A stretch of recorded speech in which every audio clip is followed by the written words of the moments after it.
और एक बड़ी खबर आपको बता दें, दिल्ली ब्लास्ट केस में गिरफ्तार अल फलाह ग्रुप का चेयरमैन जवाद अहमद सिद्दीकी जांच के घेरे में है। तो जैसे जैसे जांच का दायरा बढ़ रहा है, कई बड़े खुलासे सामने आ रहे हैं। जवाद अहमद सिद्दीकी का नया कारनामा भी सामने आया है। उस पर जमीन पर अवैध कब्जा करने के गंभीर आरोप लगे हैं।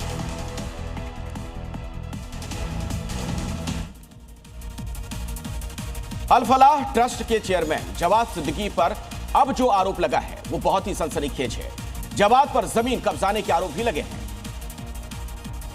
अल फलाह ट्रस्ट के चेयरमैन जवाद सिद्दीकी पर एक और गंभीर आरोप लगा है।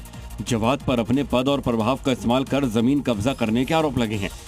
जवाद सिद्दीकी पर आरोप है कि दिल्ली के मदनपुर खादर इलाके में कृषि भूमि पर कब्जा करने के लिए फर्जी दस्तावेज और बैकडेटेड जीपीए तैयार कर दस्तावेजों पर साइन करा लिए।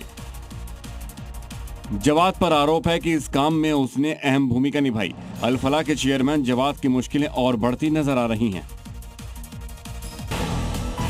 दिल्ली ब्लास्ट केस की जांच तेज। 10 दिनों की एनआईए कस्टडी में भेजे गए 4 आरोपी। डॉक्टर शाहीन सईद को लखनऊ और आदिल को सहारनपुर से ले जा सकती है जांच एजेंसी।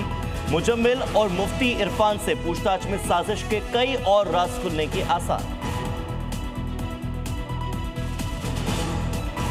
जल्द ही सामने आएगा अल फलाह यूनिवर्सिटी का सच। फरीदाबाद पुलिस ने जांच के लिए एसआईटी का गठन किया। यूनिवर्सिटी में साजिश की हर गतिविधि की होगी गहराई से जांच।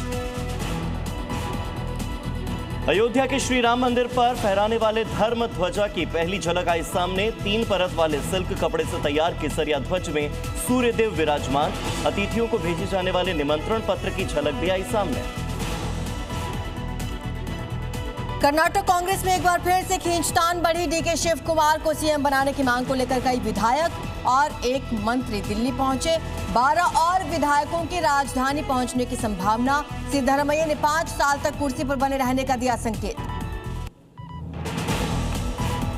पश्चिम बंगाल में एसआईआर पर बढ़ा बवाल। सीएम ममता बनर्जी ने मुख्य चुनाव आयुक्त ज्ञानेश कुमार को लिखा लेटर।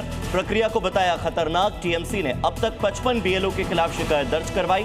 सही तरीके से ड्यूटी नहीं करने के लगाए आरोप। 3 दिनों के विदेश दौरे पर रवाना होंगे प्रधानमंत्री मोदी। दक्षिण अफ्रीका में G20 समिट में होंगे शामिल। कई देशों के नेताओं के साथ द्विपक्षीय बातचीत।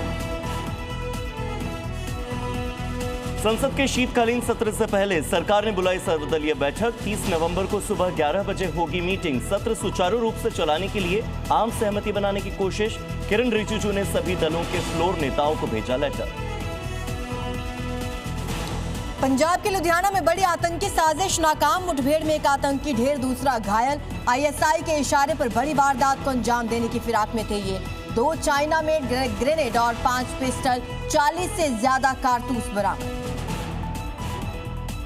साइबर ठगी पर दिल्ली पुलिस का बड़ा प्रहार। ऑपरेशन साइबर हॉक के तहत 700 से ज्यादा साइबर अपराधी गिरफ्तार। 1000 करोड़ से ज्यादा के संदिग्ध लेन देन का खुलासा।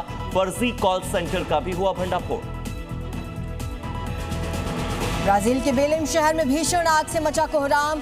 संयुक्त राष्ट्र की COP30 क्लाइमेट समिट के मुख्य हिस्से। ब्लू जोन के मंडपों में आग फैलने से अफरा तफरी। समय रहते इलाके को खाली कराया गया।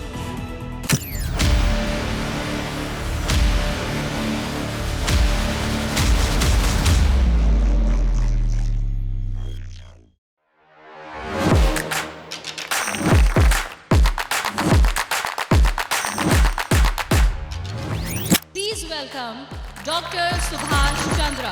And habit can be micro, macro. 66 times if you repeat the same thing, it becomes your habit.